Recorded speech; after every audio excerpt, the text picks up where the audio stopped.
Hi everyone, I'm Lady T506. Welcome to my channel. Today I'm going to be reviewing Love and Hip Hop Hollywood Season 1, Episode 12. I guess it's the finale because they did how they do at the end of the finale where everybody's talking about where they at in their life. But yeah, we're going to start off with where we left off last week with Princess getting thrown in the pool by Ray J. Last week they was arguing. He said Tierra was right. She decided to throw water, dessert, and wine at him, and he's thinking in his head, I got these anger management issues, and I need to separate myself from this situation. But Princess, she ain't caring about his anger management issues right now. It's like, no. We need to talk. You didn't just threw your ex-girlfriend in there and said she was right in this situation. No, this is not going to pass. So as he's standing there, I guess she tries to bum rush him, and he kind of, which way he goes? He kind of goes to the right and kind of poop, and she falls in the pool. And he just skips his tail on into the house and on upstairs while the bodyguard, Simona, got Poe Princess outside shaking like leaves. Ain't nobody gave this child no towel to dry off, dry her hair, clothes, and then she just sitting there, just shaking him on. It's like, no, you will not be going in the house. Ray J has just skipped up the stairs to his room to calm himself. You sit there and dry yourself out in this cold air that we're going through right now, and sit there shaking and wet. Yeah. Why was Mona there? Don't know. Nia and her daughter were in an accident. Car flipped over everything, but her and the baby, they were fine. And this has, made Soulwood realize that, hey, he loves Nia, and I think the little girl's name is Cameron, and he loves those two, and he wants them two in his life. And never mind the fact, like last week's episode, he said that, his fans were more important to her. But now I guess all it takes is, I'm not trying to be funny, I guess all it took is a car accident, with Nia being in a car accident, that made him realize, I really love this girl.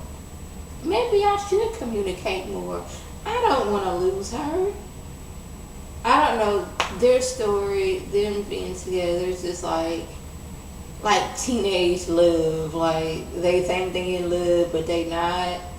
That's the vibe I'm getting from them. But hey, they say they love each other and they want to be with each other, so who am I to, judge? Your girl Hazel E, she's alone in the world. All the people who she thought were her friends weren't. She thought Berg loved her, but he didn't. She thought her and Masika could be cool. Then she found out that Masika was, friends with Berg and possibly more. She thought her and Tierra could make up after they didn't have their fight and she moved out, but then she realized, hey, Tierra is working with Berg and will not, and refuses to give up that song or refuses to stop working with Berg. So I'm alone in this world, and it's like all her friends lead back to Berg, and that's why she's not friends with him, which is kind of sad. So who can she talk to that she can have something in common with? Nikki. I guess she realized that they could be cool since they have a hatred for Masika, and that will bond them together. And she was like, I thought Masika was my friend, and then I found out that Hertenberg was on Instagram and taking pictures together. She was all hooked up on him and all that stuff, and Nick was like, they more than friends. Somebody told me, word on the street is that they more than friends. So this is further, bringing Hazel down like, he wouldn't be with me, but he's with Masika. Why? And I just need you to stop. It wasn't meant for you and Berg. Berg, in numerous occasions told you that he didn't want you. And Masika did this kind of wrong because she was sitting there, you was crying on her, shoulder saying how Berg did you wrong, and she didn't skip along and got with Berg. It was kind of messed up, but hey, guess Masika wasn't really never your friend. So Ray J, he's in his feelings right now. He don't know what to do. So he goes to speak to the unofficial counselor of all reality shows, who is Snoop Dogg. Now, I love me some Snoop Dogg. I always have, always will. He's like, you know what? This what you had with your new girl. Maybe that just wasn't it. Your heart was still with Tierra. You can't help who you fall in love with. And maybe that's why you were so angry, because you was trying to fight your feelings for her. And this is when Ray J realizes, man, you know what?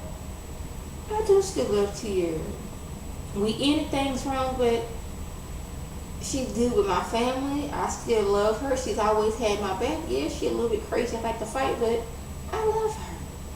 And I guess, his little counseling session with Snoop Dogg or Snoop Lion or whoever he's going by right now, but he will always be Snoop Dogg to me. But he didn't realize that he loves Tierra and he needs to make things right with her. So Hazel decides to go confront Masika about being with Berg, how you gonna do that? I thought we was cool at one point. How you gonna be with this man? But the difference between Hazel and Masika is Berg actually wants to be with Masika.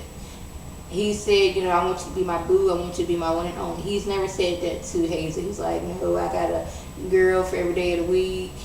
And on Sundays and Sabbath, and I ain't gonna do nothing. You can find your spot in between one of these weeks, but it's not gonna be that. With Masika, he actually said he wants to be with her. And yes, and we can all say a lot of things about Berg, but Berg never lied about his feelings for Hazel. He's always told her, we are not boyfriend, girlfriend. We just having sex right now. We just friends with benefits. I don't want to be with you like that. I've brought girls around you to show you I don't want to be with you like that. And I think that, what's her name, Masika, she knows that Berg is a dog, but she's like, right now, she's having fun, she's living her life, and she's not really caring about his doggotry right now. I guess until he does her wrong, she's just like, I'm just here, I'm having fun, I'm making money, I'm doing me. So she don't really care that Berg is a dog. She knows it's a dog. She done went it with her eyes open, like, I'm not going to be that girl who is running up around you looking all sad and pitiful and pathetic because you don't want to be with me. I refuse to be that person. Fizz and Monique's mix up. He invites her to this little picnic at the beach, and he realizes that Cameron needs both his mother and father, and he's trying to extend the olive branch to Monique. It's like, hey, I want you around Cameron, but I know you're a little bit crazy, but he needs both his mama and his daddy, and I don't know if he's saying that I shouldn't keep it from Cameron, but I'm trying to, if you're gonna be here, be around Cameron, I'm gonna be here too, so everything's gonna be cool and straight. I want us to be on the same level with being there for our son. And Monique, she realized that, yeah, I'm a little crazy because after we broke up, the way we broke up, I was what's the word I'm looking for? She was questioning herself, like, dang, am I gay? This man that did me wrong. It caused her to go a little bit crazy, her and Fizz's breakup. He asked me if she was probably a little bit crazy before, but I was like, kudos to you, Fizz, for, actually manning up and being like, what, Monique needs to be around my child. We just don't have to plan activities where she's not at her house where all kind of drama is going on. And we're going to have to plan to where she's not using our son to take pictures on Instagram. We're going to go to places together as a family, even though we're not a family, but so our son can see us acting normal together and not always have to be mom and daddy acting crazy. So after Tierra's performance, Ray J shows up and she thinks this is odd, but she's like, okay, whatever. And he gives her a present, which is luggage. She's happy because she's tired of carrying that same luggage around the airport. And she also knows the significance behind the luggage. This is what he should have put her clothes and her stuff in at her tattoo party instead of in a box and throwing it on the floor. And she realizes, I tried to fight it, but I still love Ray. And they kiss and make up, and I guess they back together now. Now that he didn't realize he loves her. And she just stopped fighting her feelings and realized she loves him too. So that's how it ended. So if I left anything out, by all means, leave a comment, video response. And like always, I want to thank my subscribers and the people who watch my videos. I want you to like this video, comment, and subscribe. And share this video with your friends on Facebook, Twitter, and here on YouTube. This is Lady T, signing off. Have a good one.